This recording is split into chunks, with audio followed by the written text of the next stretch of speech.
అచేద్యోయమదాహ్యోయం అక్లేద్యోసోష్య ఏవ చ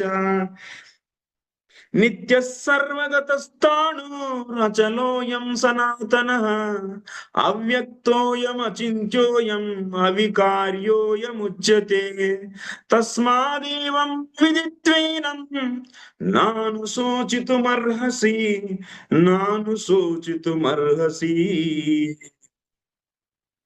అయ్యా అర్జున, మళ్ళీ మళ్ళీ నొక్కి నొక్కి అదే చెప్తున్నారు అనమాట.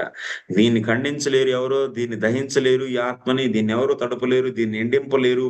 ఇది నిత్యమైనటువంటిది, ఇది సర్వగతం, అంటే ఎటువైనా వెళ్ళగలదు, ఏ దేహంలోకైనా వెళ్ళగలదు. ఇది ఇది ప్రతి దేహంలో ఒక చోటే ఉండిద్ది, కానీ ఈ దేహాన్ని వదిలితే అనేక దేహాల్లోకి వెళ్ళగలిగేది. అది ఒక దేహంలో ఉన్నప్పుడు స్థిరంగా ఉండిద్ది, దేహాన్ని వదిలి అనేక దేహాల్లో ప్రయాణించగలిగింది, స్వర్గం వైపు వెళ్ళింది, స్వర్గ దేహాల్లోకి వెళ్ళిద్ది, నరక దేహాల్లోకి వెళ్ళిద్ది, ఎక్కడికైనా వెళ్ళిద్ది. ఇది శాశ్వతమైనటువంటిది, సనాతనమైనటువంటి దీన్ని దీన్ని ఎవరు ఇలా అని చెప్పి దీన్ని తర్కంతో అర్థం చేసుకోలేనటువంటి వస్తువు ఇది. దీన్ని ఎవరు వ్యక్తపరచలేరు, దీనికి ఎటువంటి వికారం లేదు.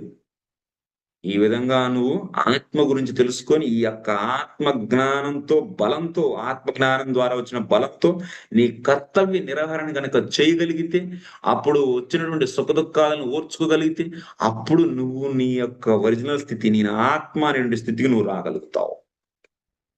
అది అత్యంత ముఖ్యమైనటువంటి మనకి టాస్క్ అన్నమాట. That is real task, real goal, అది నిజమైన లక్ష్యం. అత